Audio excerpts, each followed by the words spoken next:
I just want to see kids compete. Work ethic is something that they choose to do or choose to have, and good attitude.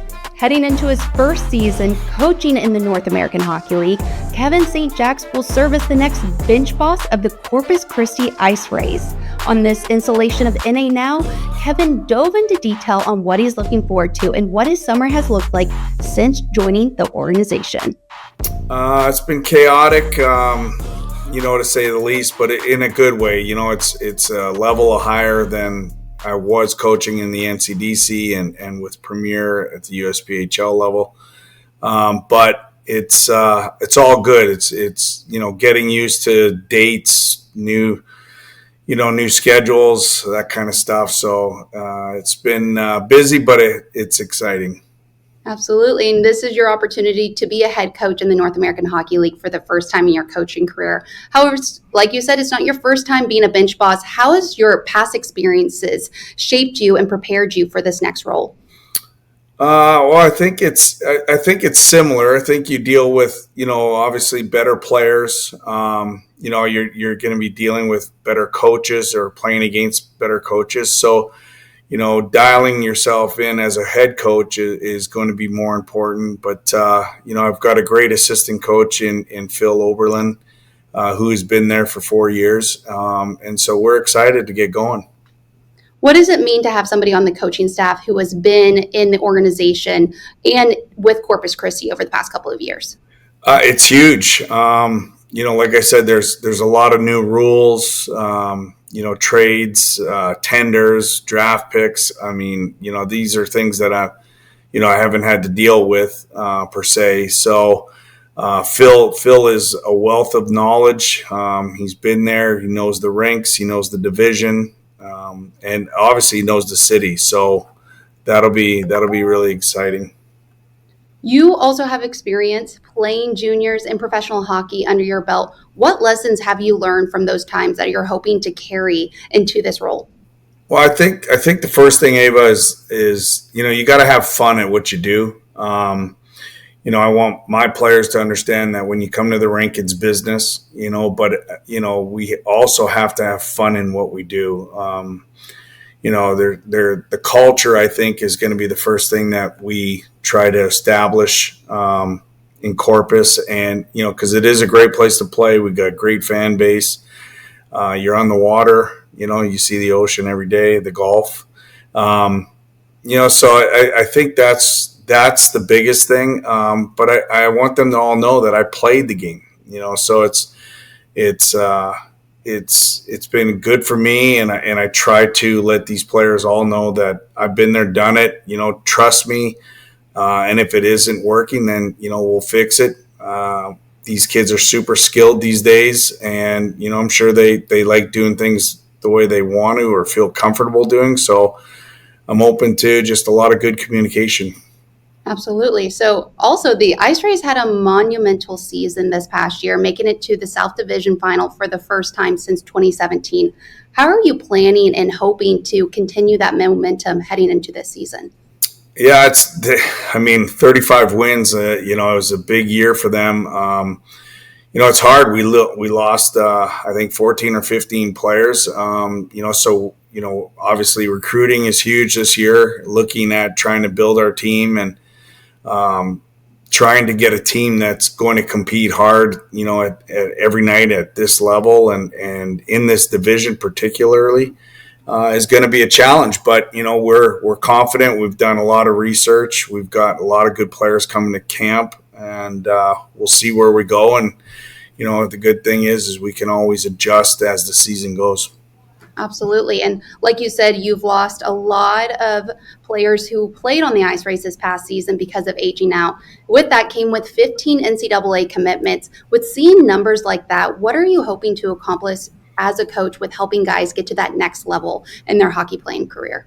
It's all about that. I mean, it's, whether it's, a young player coming in, getting used to the NA, or, moving 20-year-olds on to college, or moving guys up to the USHL. It's all about that. And obviously now with the new rule of the CHL, and, maybe we get some guys that go play Tier 1 in Canada. So The biggest thing for me as a coach is development, and just making sure that the players know and are prepared for what that next level is, no matter who it is. So your main camp is kicking off soon. And what are you hoping to see from these athletes once they're on the ice with you? I think the biggest thing is work ethic. As a coach, I think you can teach skill at all sets, at all positions, I guess you would say. I just want to see kids compete. Work ethic is something that they choose to do or choose to have, and good attitude. And I think the big thing for me and Phil is going to be, with our veterans that are returning, I think we only have 4. But it's to make sure that they lead the way. They've been here. They know what the division's all about. They know what's expected every day.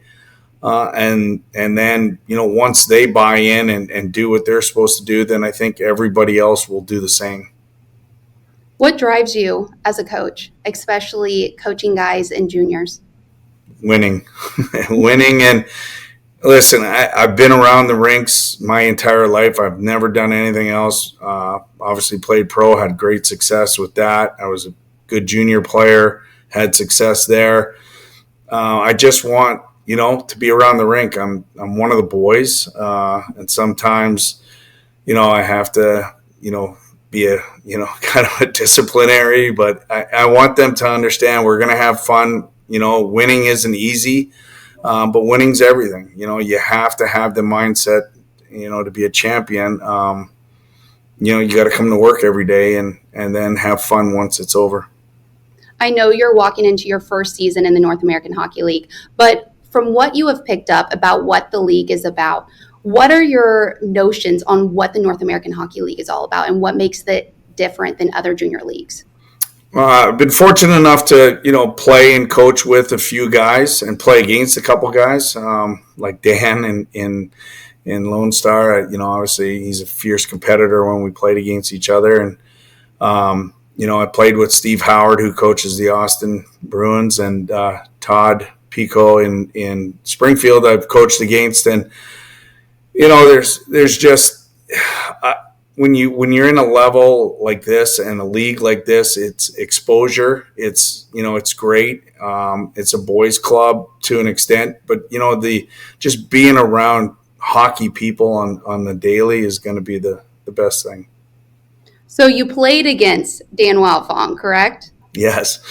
So do you feel like there's going to be a little continuation of in-state rivalry, especially with both teams being in Texas? I don't see how you avoid that. Honestly, it's what breeds great hockey is the rivalries. And I'm introducing myself into the rivalry this year, but I've heard a lot of stories over the last couple of years of what goes on in Texas. So, we'll see what happens. What are you looking forward to most heading into this season? A lot of things, really. I've coached for 13 years, and having fans, I think that's going to be awesome to be in a building that is loud and crazy, and being in games that are loud and crazy on the road. Usually, when you coach, you've got the last 13 years you've got maybe 200-300 people, but now you're going to be dealing with 1,500, 2,000, 2,500.